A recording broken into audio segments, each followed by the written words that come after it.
Hello viewers, welcome to yet another exciting edition of Empowered Feminine Guide podcast. Today in the studio I have with me Tari, who is my co-host. Tari, may you please greet the viewers. Hello viewers, thank you for being such a wonderful audience. We thank you for the support that you're showing us. Indeed, my name is Nifa Makoto and I'm your host. On today's episode, which is episode 4, we are focusing on gender roles. We are trying to define gender roles in the marriage institution. There's a man, there's a woman in the marriage institution. We want to understand, what is a man supposed to do in the marriage institution? What are the expectations of a woman and her performances and her duties in the marriage institution? Tari, please help us. Say up. Nifa, I think on this issue, firstly, before we go to the roles issue, who is supposed to do this and who is supposed to not do this, I think let us start by emphasizing this. I think we can't emphasize this enough. You know, in this generation, trukupinda marriages, vakawanda vedu tisingaziye what to expect. Society nema standards ayakaisa marriage. But because of many variables, marriage is not really what you were told it will be many a times. Saka tudoti tinzwisisane usati watombopinda marriage macho kuti marriage ritori basa already. Marriage is a commitment already. Marriage is your baby. And everything just flows. Wait, don't intimidate me. Because at this moment, I'm busy romanticizing my own marriage, where I would be getting chocolates, I'll be getting my flowers, I'll be going out for dinner dates and things like that. Are you saying what exactly are you saying? Okay, I'm saying, depending with your type of person, I'm just saying not every day will be rosy. Okay. Setbacks will come.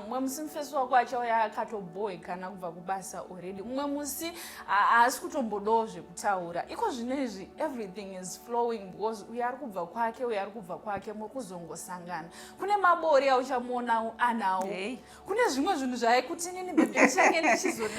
what do you call that one?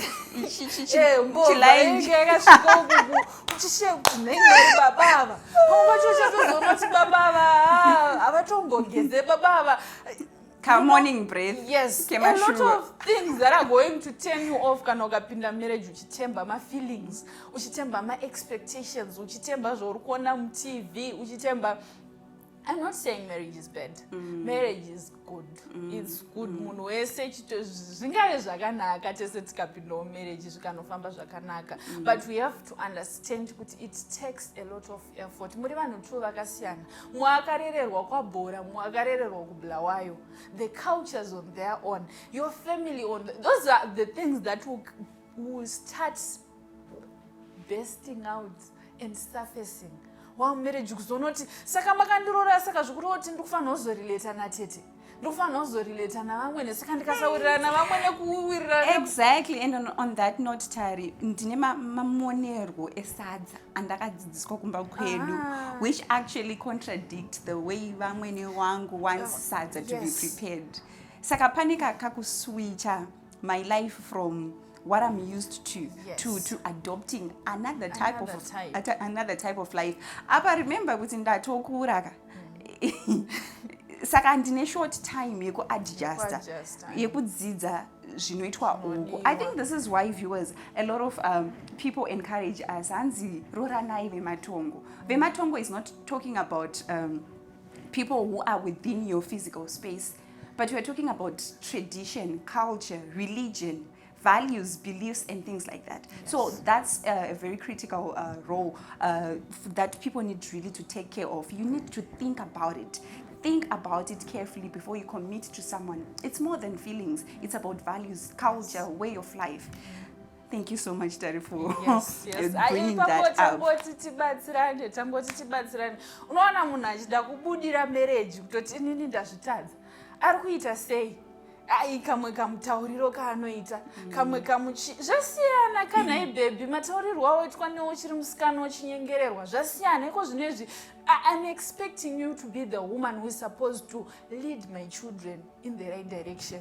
Pamwe kamwe ka soft sport kandaingokuitira ndichingokusirira uchiita zvimwe zvinhu for the sake of progress. But izvezvi takuita life.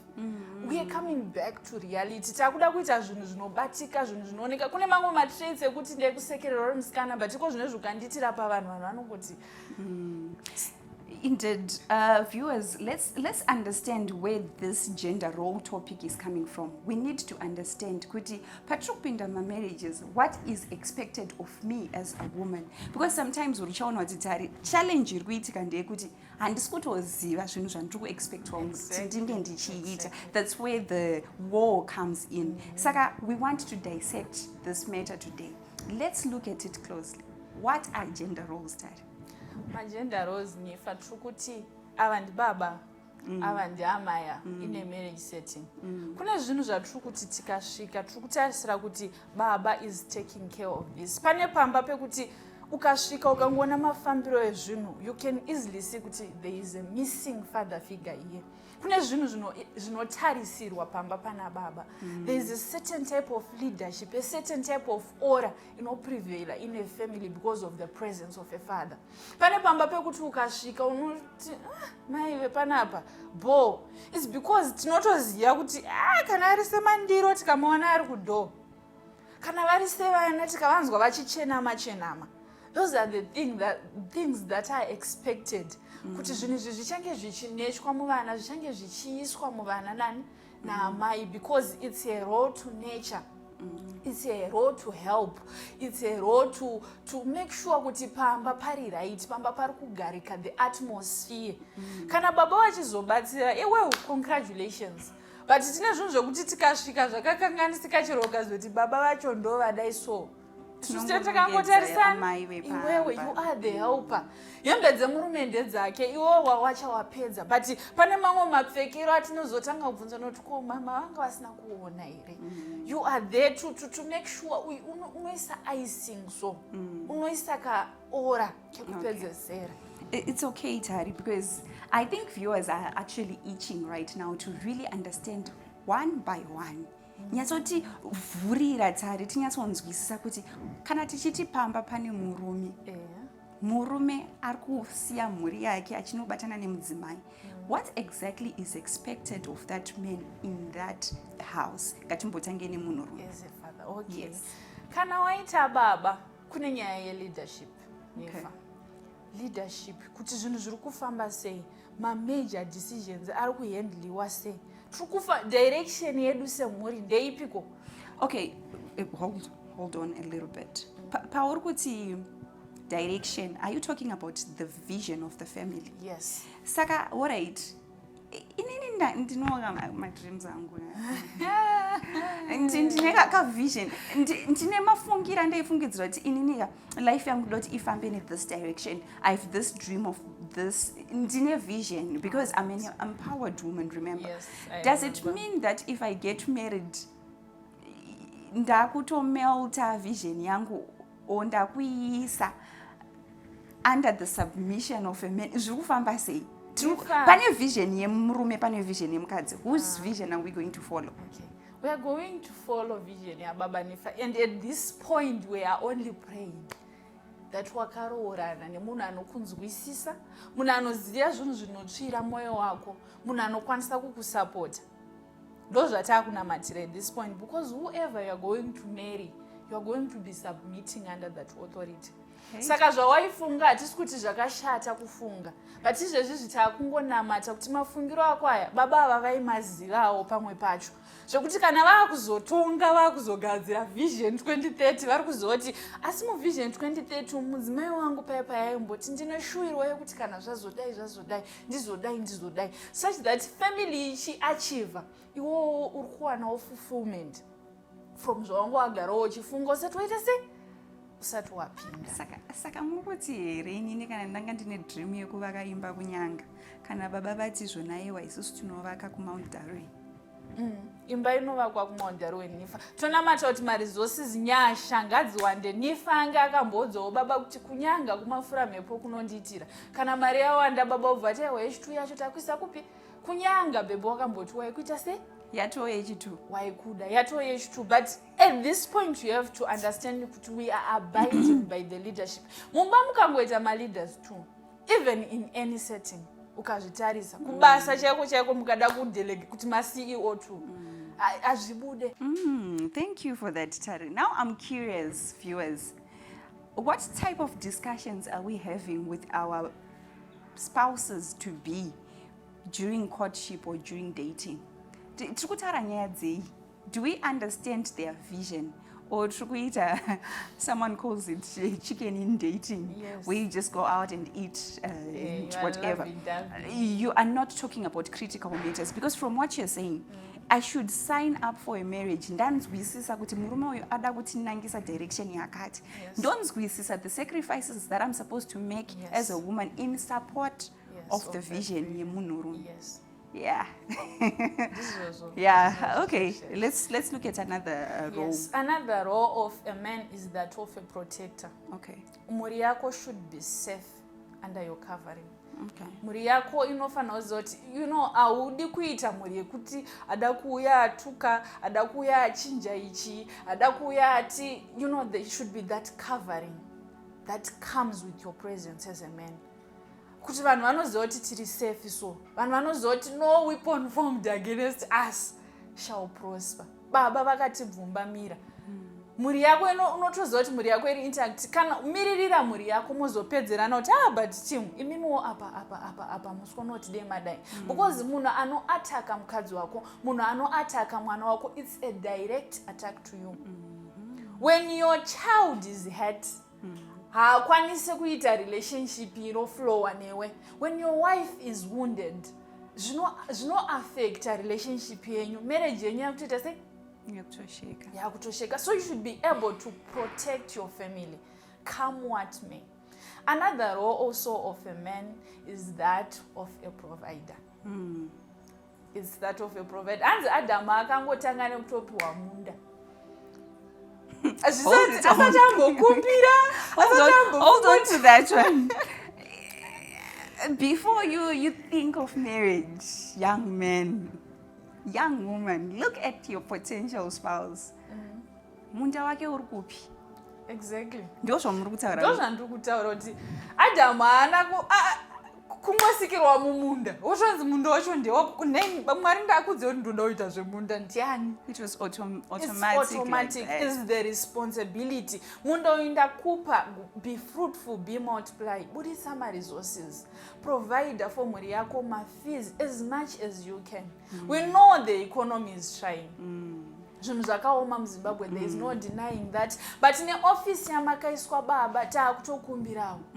You can't afford to be idling uri pabridge uchingoita nharo dzisina basa uchiita zvemutoriro uchiita zvemadrugs. When you committed wakatora mwana wevanhu wapedza kutora mwana wevanhu woita vana nemwana wevanhu who are looking up to you. Kana uchizobatsirwa uyu help uyu toda kutozomuendera manje kusaidi kwake.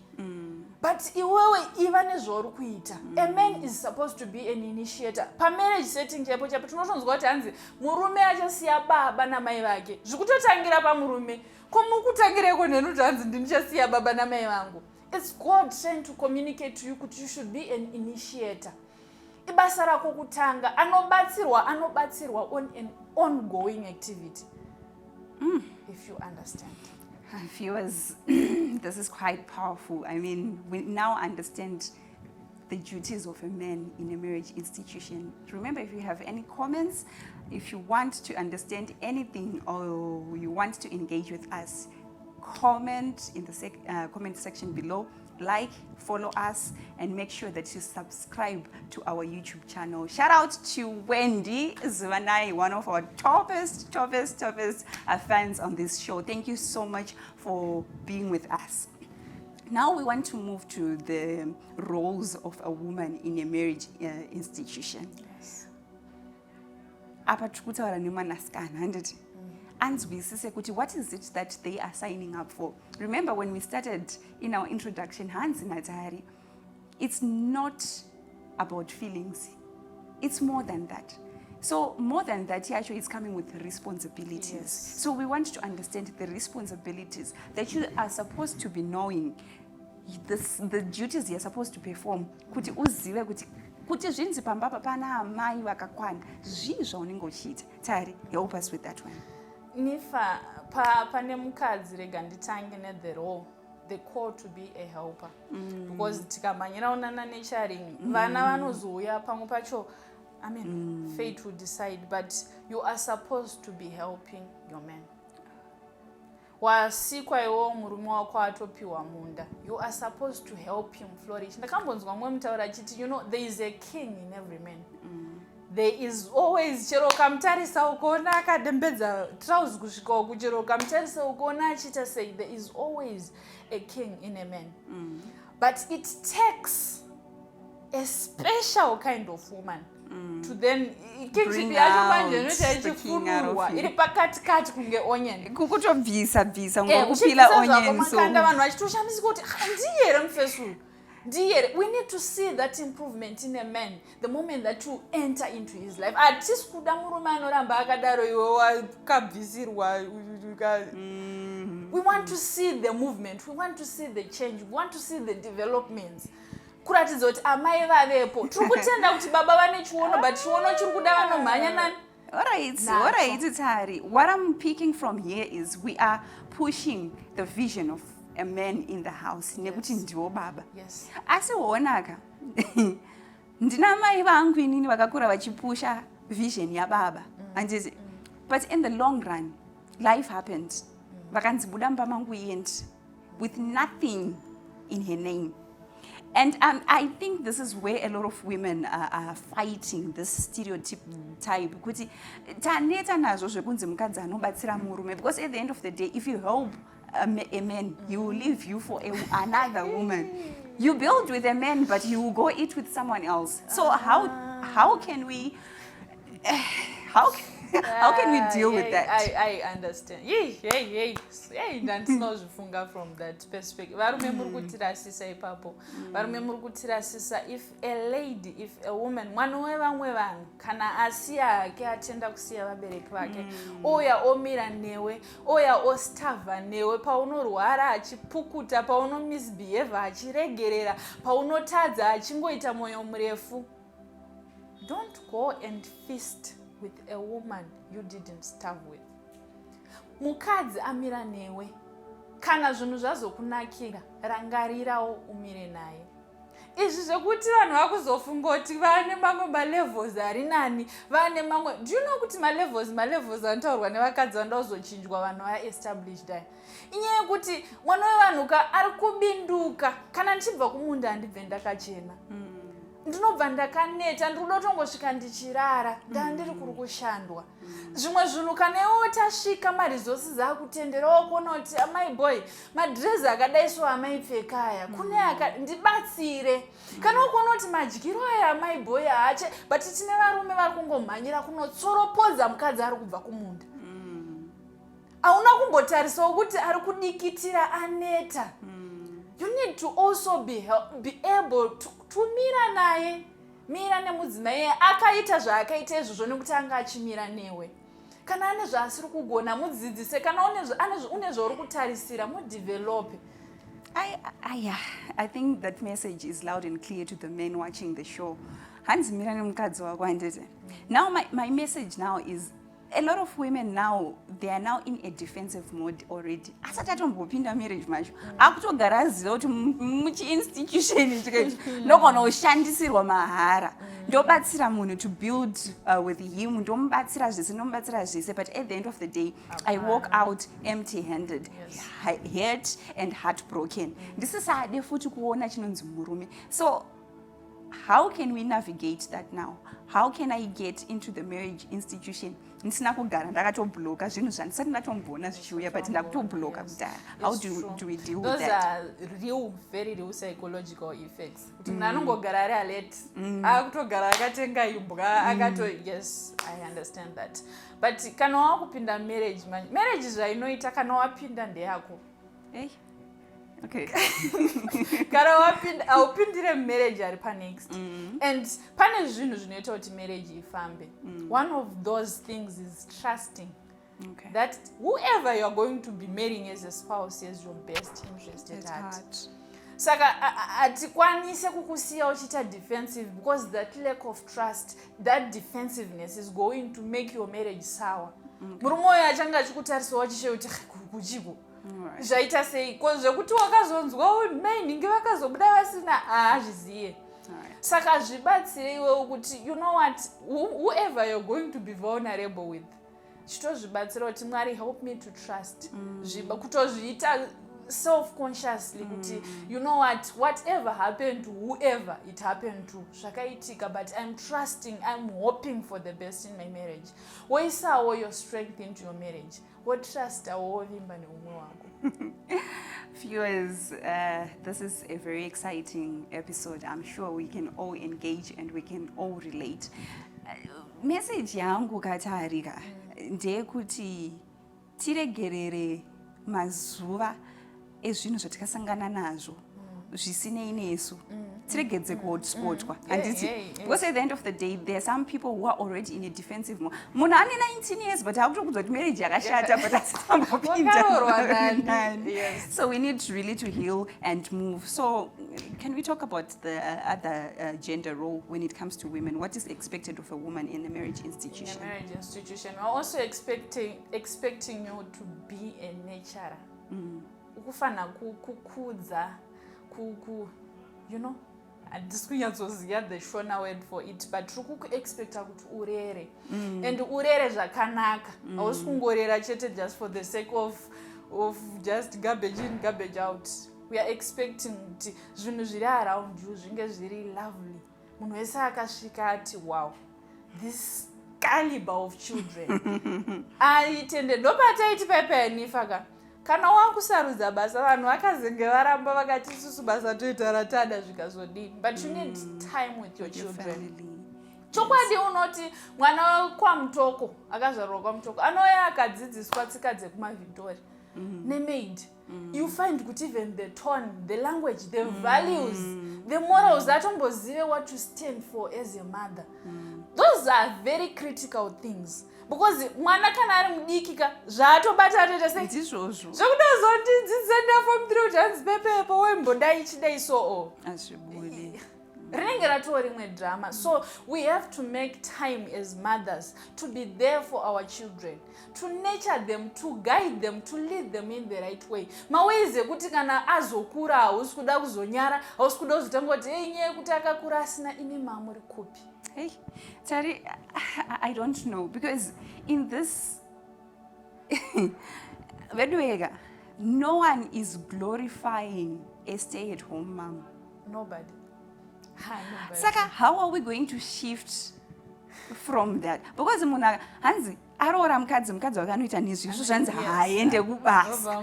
Vanhu vakutongotarisana kuti ko ndozvizvo. So how can we nurture women and young girls to embrace homemaking? Yes, that's another very powerful point and important one for that matter. As now Boshata, inini you know, at one point after maternity, ndakamboita kugara pamba, then I'm back at work. Do you know kuti vakadzi vanoswera pamba paya? You can never put a price on the work that they do. Augare pamba, augare pasi. Zvedu zvotunoswera uchibaya computer wakagara hako uchita so. Easy kapizi basa reya. Vanhu vanenge vari kumba vanenge vachishanda. Then also takambotaura zve-empowerment. Inini hangu I don't advocate kuti ubva waita stay at home mom. You are just staying at home. That is very risky and tricky. Remember nifa akati vana baba vamwe vacho vanofa.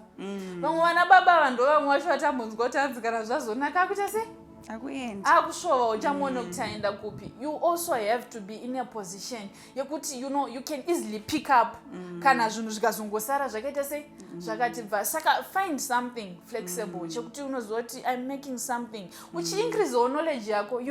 It's not just in the working part, working hard and stuff. You can also otsvaga content chichi kumboitika zvinhu zvakadai zvinoitwa sei uchiwana ruzivo. Even if you're a stay at home mom, kana mafinances achitendera ako uchida hako kugara, but still you are developing yourself. Yes, that's true. There's this quotation that I love so much. You cannot pour from an empty cup. Yes. You are the cup, and the contents dziri mauri ndodzo are supposed to pour into your children, Yes. into your husband. So how do you become a better helper if you do not have content, if you're not empowered, if you're not developing yourself? So even if you are a homemaker, make sure that every day you are familiar with trends and everything going on so that you find ways of helping your children as well as your husband. Yes, that is very Yes. true. So after nurturing, what's the other role of a woman in the marriage institution? Another role of a mother in a marriage setup is homemaking. The general order of the house. Pari kubikwa tuma it's pane kucleana kuti dish chawo riri kukitchen here, zvekubedroom zviri kubedroom here, hospitality chaicho, atmosphere kana vanhu vauya they should feel welcome. Anocontrola zvinhu zvese izvozvo, anomanage zvinhu. Unofana kunogadzirwa majokes ndezazviziya. Because kuchaita mavisitors anotokubowa sho asati apinda unotomuziva kuti kana ari saningi handitire zvakanaka. but ibasa rako samai kuti tauya kumba kwako vamwe vacho hatinotovingoiwo zvokutofila totozvifilawo but uri kugara nehama yedu keyo. Saka ndozvati Yes. Saka it's your duty to then blend well, to make sure everyone is feeling comfortable, everyone is well cared for, everyone zvese pana arwara yasei, tuma temperatures, ka feminine touch kaika, ka tenderness kaika, vanhu vanofanira kukafila kuti mukabva mai vanhu vanenge vachingopfuma kudzoka rini pane asipo pamba.